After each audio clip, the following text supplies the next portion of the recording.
A favorite in the bluegrass state, Kentucky bourbon is the liquor of the southern USA, and it features in so many recipes. You may know it best from being in a barbecue glaze with molasses and spices, but it's also really amazing in baking too. I'm going to show you how to make a bourbon bundt cake where the bourbon features both in the sponge and the glaze. It sounds super naughty, but what could be better than a cake with a splash of the hard stuff? What sounds like a simple vanilla cake is really a decadent treat, and after a few slices you may close your eyes and actually think you're in the bluegrass state. So to get started, you'll need a 25 centimeter bundt pan or a ring mold. Any design will do as long as there's a hole in the middle. The hole will decrease the baking time, so don't be tempted to use a regular baking tin. The thing about bundt cakes is they're perfect for glazing. You want lots of surface area so the glaze can soak through and make the sponge all yummy. For the full recipe for this Kentucky bourbon bundt cake, check out the description below.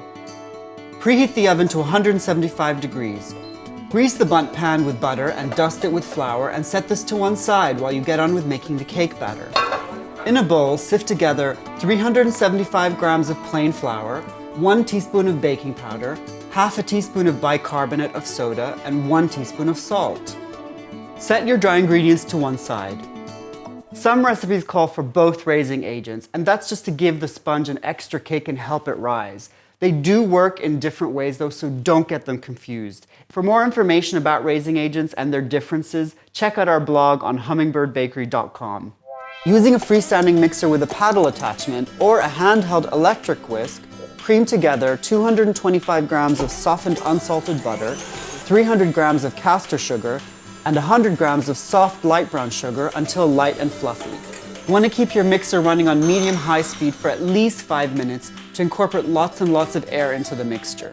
Put your mixer on a low speed now and gradually add 4 large eggs, one at a time. Scrape the bowl down with a spatula in between each addition to make sure it's all mixed in. Once you've added all the eggs into the batter, it can look like it's curdled, but it's not, so don't worry. It'll all come back together again when you add the flour and buttermilk. In a small jug, we're going to be mixing together 2 classic American ingredients, our bourbon and some buttermilk. The buttermilk will react with the bicarb to get the cake to rise, but it also gives it a tangy taste and adds to the fat content of the sponge so that it keeps it nice and moist. You'll need to measure out 60 ml of bourbon and 235 ml of buttermilk and mix them by hand in the jug. You can use any kind of whiskey, but using Kentucky bourbon will give it that authentic taste.